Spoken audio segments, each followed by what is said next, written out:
Good evening mga bossing idol. Yan, kakatapos lang po ng ulan. Medyo ambon na naman. Yan, gusto ko lang ipakita sa inyo yung sistema ng isang backyard sa pag-alaga ng sisiw. Yan, kita niyo yan, may ilaw doon. May ilaw doon sa may kulungan. Papakita ko sa inyo mga bossing idol. Maambon, no? Maambon. Yan. Ito simpleng ano lang to mga bossing idol. Simpleng gawain ng isang backyard breeder yan. Yan yung hashtag ano natin, multi-purpose na kulungan. Yan mga idol. So ito, pag walang sisiw, kulungan siya ng mga malalaking manok. Pero pag may sisiw, ginagawa ko siyang brooder. Yan, backyard level lang mga bossing idol. Yan. Siyempre ngayon dahil umuulan, merong ganito, meron tayong takip para hindi mahampas ng hangin. Ayan. So tingnan natin sa loob mga bossing idol yung sistema natin. Ayan. Pakita ko lang sa inyo mga bossing idol. Mabilis lang to. Ayan. Ayan.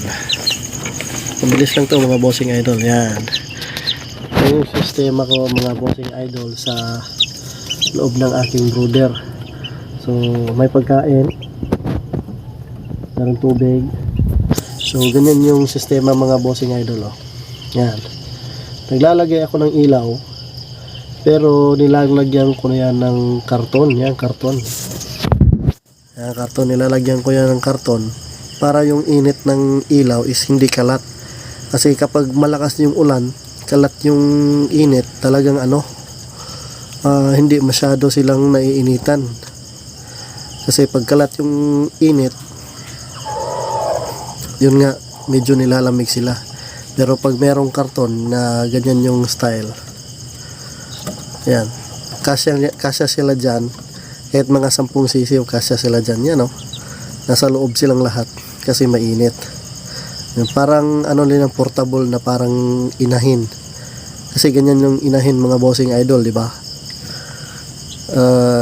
Nasa ilalim lang yung init. Yung init talagang pababa lang. Yan mga bossing idol, oh.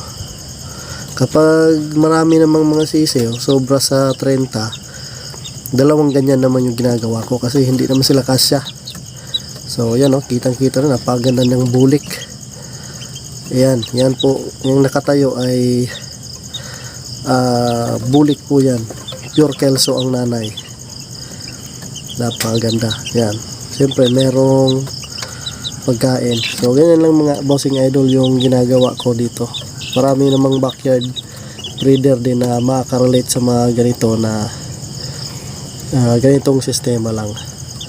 Simpleng-simple lang pero gamit na gamit talaga mga bossing idol. Kahit umuulan yan, tingnan nyo.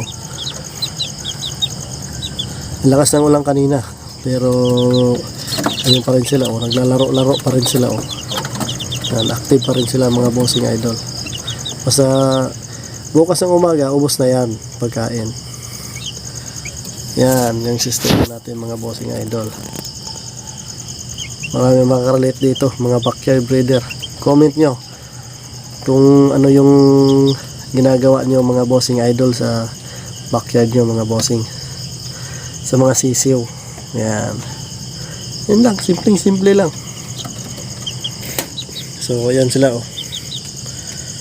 Yan lang. Tapos takip. Yan. Yan, takip para hindi mahambalos ng hangin. So ano na rin siya, safety na rin yung mga sisiw. So yun lang mga bossing idol. Thank you.